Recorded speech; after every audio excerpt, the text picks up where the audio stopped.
Hi guys, நம்ம இன்றைக்கி என்ன பார்க்க போகிறோம்னா கருவேப்பிலை சம்மந்தி தான் பார்க்க போகிறோம். வாங்க அது எப்படி செய்யலாம் பார்க்கலாம். நான் வந்து 1 கப் வந்து கருவேப்பிலை எடுத்திருக்கேன். 6லேருந்து 7 பல் பூண்டு, ஒரு சின்ன நெல்லிக்காய் சைஸ் வந்து புளி, இது எல்லாமே ஃபஸ்ட்டு வந்து நம்ம வந்து நல்லா அரைச்சிக்கணும். அதுக்கப்புறம் வந்துட்டு ஒரு 4 வத்தல் சேர்த்துருக்கேன்.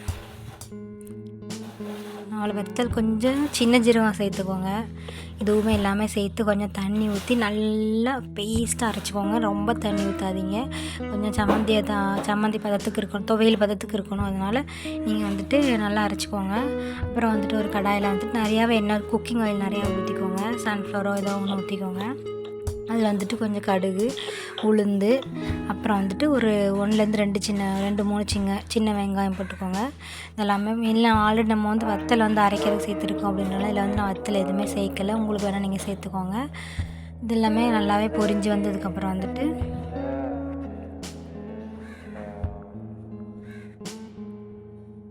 நம்ம வந்து அரைச்சி வச்சுருக்கோம்ல அந்த பேஸ்ட்டை இதில் ஆட் பண்ணிக்கலாம்.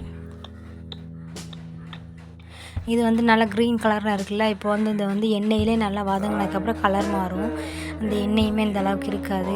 இதெல்லாமே நல்ல கலர் மாறினதுக்கப்புறம் வந்துட்டு நீங்கள் எடுத்தீங்க அப்படின்னா கரெக்டாக இருக்கும். இதுதானே கரெக்டான பதம். இந்த மாதிரி பேஸ்ட்டாக இருக்கும்போது அதோட கருவேப்பிலையோட அந்த கசப்பும் அந்த ஓவர் ஸ்மெல்லும் இருக்கும். ஒரு சிலருக்கு வந்து கருவேப்பிலை வந்து ஓவர் ஸ்மெல் பிடிக்காது. அதனால் நல்லாவே வதக்கிக்கோங்க. கொஞ்சம் உப்பு கூட ஆட் பண்ணிக்கோங்க. வதக்குற டைமில் வந்துட்டு உங்களோட அளவு அனுசரித்து நீங்கள் உப்பு ஆட் பண்ணிக்கோங்க. இது வந்து நல்லா கலர் சேஞ்ச் ஆகிற வரைக்கும் நல்லாவே இதை வந்து வதக்கணும். கருவேப்பிலையை பார்த்திங்கன்னா இந்த அளவுக்கு வதக்கியிருக்கணும். இந்த மாதிரி நீங்கள் செஞ்சு கொடுங்க. கிட்ஸ்லாம் விரும்பி சாப்பிடுவாங்க. கிட்ஸுக்கு வந்து லஞ்ச் பாக்ஸ் கொடுத்து விடலாம். இதை வந்து அந்த ரைஸ் கூட நல்லா மிக்ஸ் பண்ணி கொடுத்தீங்கன்னா சாப்பிடுவாங்க. ஒரு முட்டையும் வரட்டி கொடுத்தீங்க அப்படின்னா நல்லா விரும்பி சாப்பிடுவாங்க.